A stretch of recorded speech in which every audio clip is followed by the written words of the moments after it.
ನಮಸ್ಕಾರ ರೈತ ಬಾಂಧವರಿಗೆ. ನೋಡ್ಬೋದು ಬೈಕ್ ಟ್ರೋಲಿ ಕೂಡ ರೆಡಿ ಆಗಿದೆ. 4-5 ಟ್ರೋಲಿ. ಇದು ಹೊಸ ಮಾಡೆಲ್ ಟ್ರೋಲಿ ಆಗಿ ರೆಡಿ ಆಗಿದೆ. ಸೊ ಪೌಡರ್ ಕೂಡ ಪೇಂಟ್ ಕೂಡ ಆಗಿದೆ. ಸೊ ಇಂಡಿಕೇಟರ್ ಕೂಡ ಆಗಿದೆ.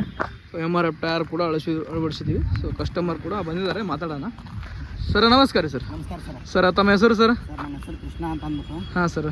ವಿಜಯಪುರ ಜಿಲ್ಲೆ ಮುದ್ದೇಬಾಳ ತಾಲೂಕಿನವರು. ಹಾಂ ಸರ್. ಊರು ಸರ್? ಊರು ಮುದ್ದೇಬಾಳ ಸರ್. ಊರು ಮುದ್ದೇಬಾಳದವರು ಸರ್.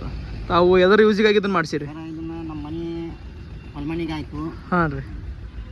ಈಗ ಪ್ರತಿ ಒಂದು ಐಟಮ್ನು ಅಂದ್ರೆ ಸಾಮಾನು ಬೈಕ್ನ ತರೋದಾಗಲ್ಲ. ಹಾಂ ಹಾಂ. ಹಿಂಗಾಗಿ ಏನೋ ಒಂದು ಹೊಲಕ್ಕೆ ಅನುಕೂಲ ಆಗುತ್ತೆ ಅಂತ ಅಂದು ಇದು ಮಾಡ್ತೀವಿ ಸರ್. ಮಾಡಿಸಿರಿ. ಆಲ್ರೆಡಿ ನಿಮ್ಮ ಊರಿಗೆ ಗಾಡಿ ಸಮೇತ ಬಂದವು ಸರ್? ಸುಮಾರು ಎಷ್ಟು ಗಾಡಿ ಬಂದವರು ಸರ್? ಬಂದವ್ರು ಸರ್. ಒಂದು 8-9 ಗಾಡಿ ಇದಾವೆ ಸರ್. 8-9 ಗಾಡಿ ಅನ್ಸುತ್ತೆ ಸರ್.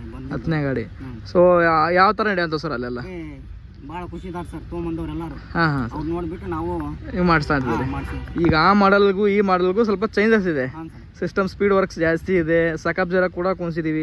ಯಾವ ಥರ ಅನಿಸ್ತಾ ಇದೆ? ಸರ್ ತುಂಬ ಖುಷಿ ಆಗಿದೆ ಸರ್. ಹಾಂ ಸರ್. ನಾವು ಇನ್ನೊಂದು ಇಷ್ಟು ದಿನ ಬಿಟ್ಟು ಇನ್ನೊಂದು ಬಂದು ಮಾಡ್ಕೊಂಡು ಹೋಗ್ಬೇಕಂತಂದು ಆ ಫೀಲ್ ಬಂದಿದೆ ನಮ್ಗೆ. ಹಾಂ ಹಾಂ. ನೋಡ್ಬಿಟ್ಟು ಈಗ ಆ ಮಾಡಲ್ಗೆ ಈ ಮಾಡಲ್ಗೆ ಫರ್ಕ್ ಇದೆ, ಪರಕಿದೆ. ಚೇಂಜಸ್ ಇದೆ. ಹಾಂ. ಸೊ ಬಿಜಾಪುರ ಜಿಲ್ಲೆ ಮುದ್ದೇಬಾಳ ತಾಲೂಕು ಮುದ್ದೇಬಾಳದವರ ಕಸ್ಟಮರು ಸುಮಾರು ಒಂದು 9 ಗಾಡಿ ಅವರಲ್ಲಿ ಆಲ್ರೆಡಿ ಇದೆ. ಸೊ ಇದು 10ನೇ ಗಾಡಿ ರೆಡಿ ಮಾಡಿಸಿರೋದು ಅವರು. ಸೊ ಯಾರಿಗಾದರೂ ಲೋಕಲ್ ನಿಯರೆಸ್ಟ್ ಅಂದರೆ ಅವರು ಡೀಟೇಲ್ಸ್ ಎಲ್ಲ ಹೇಳಿದ್ದಾರೆ. ಸೊ ಆ ರೀತಿಯಿಂದ ಹೋಗಿ ನೀವು ಕೂಡ ನೋಡಿ ಈ ಥರ ಕೂಡ ನೀವು ಮಾಡಿಸ್ಬೋದು. ಸೊ ನೋಡ್ಬೋದು MRF ಟೈರ್ ಕೂಡ ಅಳವಡಿಸಿದ್ದೀವಿ. ಸ್ವಲ್ಪ ಗಾಡಿ ಹಿಂದೆ ತೋರೋಣ, ರಿವರ್ಸ್ ತೊಗೊಂಡು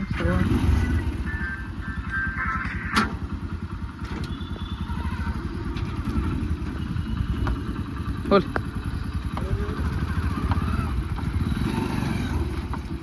ಮುಂದೋರು ಸುಮಾರು ಒಂದು ಎಷ್ಟು ನಿಮಿಷದಲ್ಲಿ ಕಲಿಬೋದು ರೀ ಗಾಡಿ ಇದನ್ನು?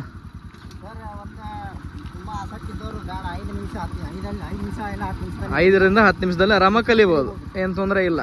ಹಾಂ ಆಯ್ತು ಸರ್. ಮುಂತುವರಿ ಬಸ್. ಯಾರಾದರೂ ನಿಯರೆಸ್ಟ್ ಮುದ್ದೇಬಾಳಲ್ಲಿ ಸುಮಾರು ಗಾಡಿ ನಮ್ಮದಿದೆ. ಸೊ ಇದು ಕೂಡ ಹೋಗ್ತಿದೆ ಅಲ್ಲಿಗೆ. ಸೊ ಮಾರ್ಕೆಟ್ ಪರ್ಪಸ್ಗಾಗಿ ಯೂಸ್ ಮಾಡ್ತಿದ್ದಾರೆ ಕಸ್ಟಮರು. ಸೊ ನೀವು ಕೂಡ ಈ ಥರದ್ದು ಮಾಡಿಸ್ಬೋದು. ಸೊ ಒಳ್ಳೆ ಬಿಸ್ನೆಸ್ ಕೂಡ ಮಾಡ್ಬೋದು ಇದರಲ್ಲಿ.